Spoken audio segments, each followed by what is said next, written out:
and welcome to this episode of my channel where we will be talking about the childhood of our former President of India, Mr. APJ Abdul Kalam.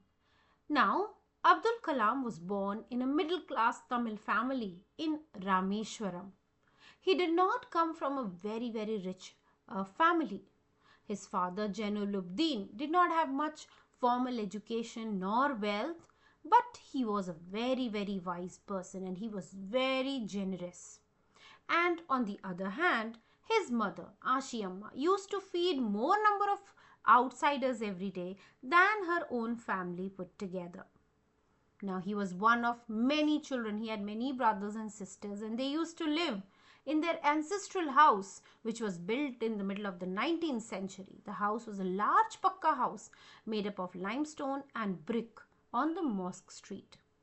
His father was a very simple person and he believed in avoiding all kind of inessential luxuries or comforts. In other words, he did not believe in hoarding wealth or, passing on the same trait to his children. His children had a very secure childhood, both materially and emotionally.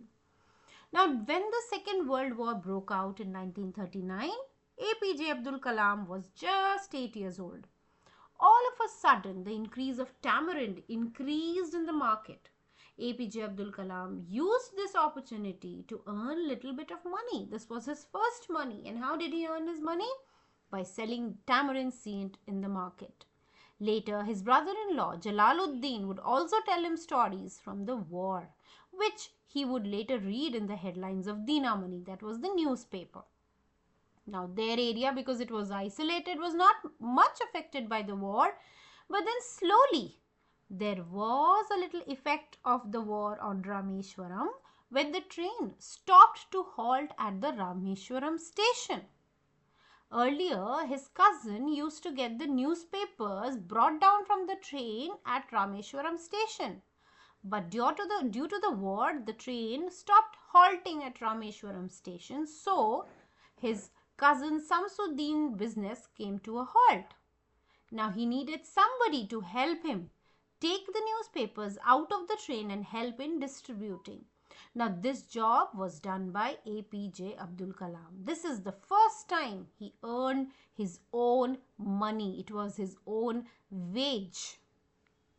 Now, every child is born with some inherited characters. And he believed that he inherited honesty and self-discipline from his father, and from his mother he inherited goodness and deep kindness, and so did his brothers and sisters.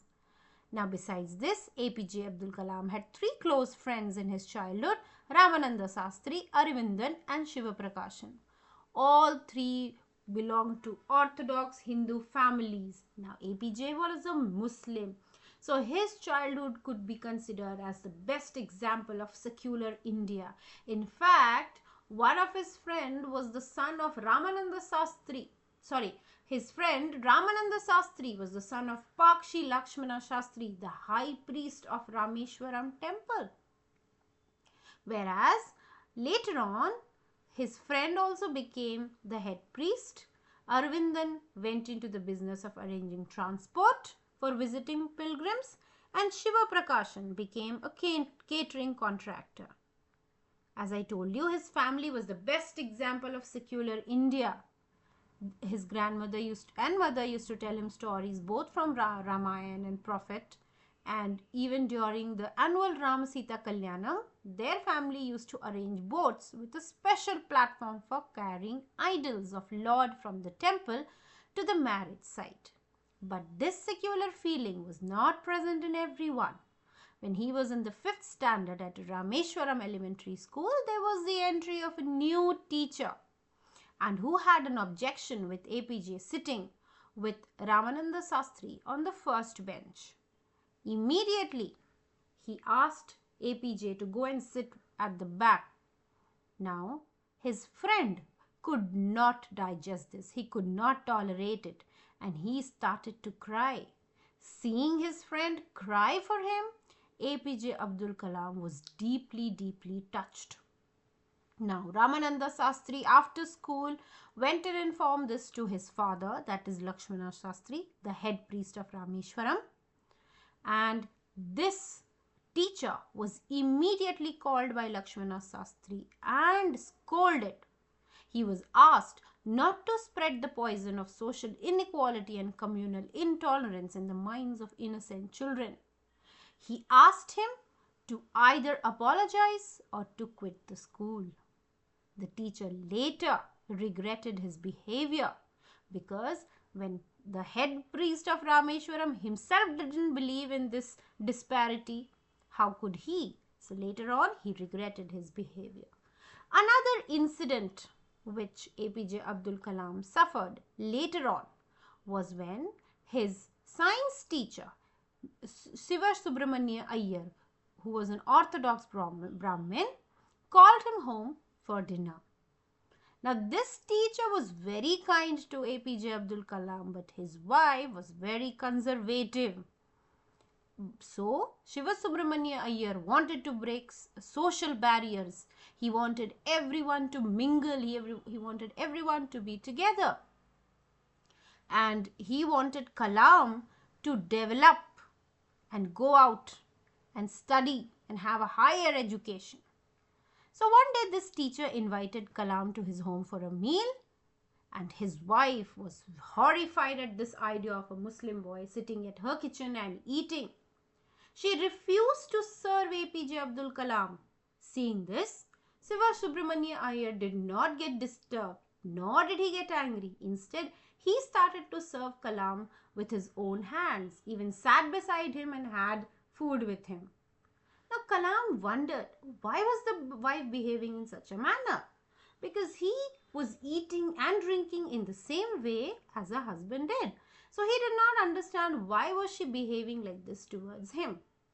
While APJ was leaving his teacher's home, the teacher invited him again for dinner next week. But this time Kalam was a little reluctant. He wasn't sure whether he should come because of the way the teacher's wife had behaved with him. The teacher understood his reluctance and told him that once you decide to change the system, such problems have to be confronted. We have to face such problems once we decide to change the system. And next time, when APJ Abdul Kalam visited the teacher's house, the wife himself served food with her own hands. That means gradually, with the teacher's effort, his wife also started to change. And this time she was more cordial towards APJ.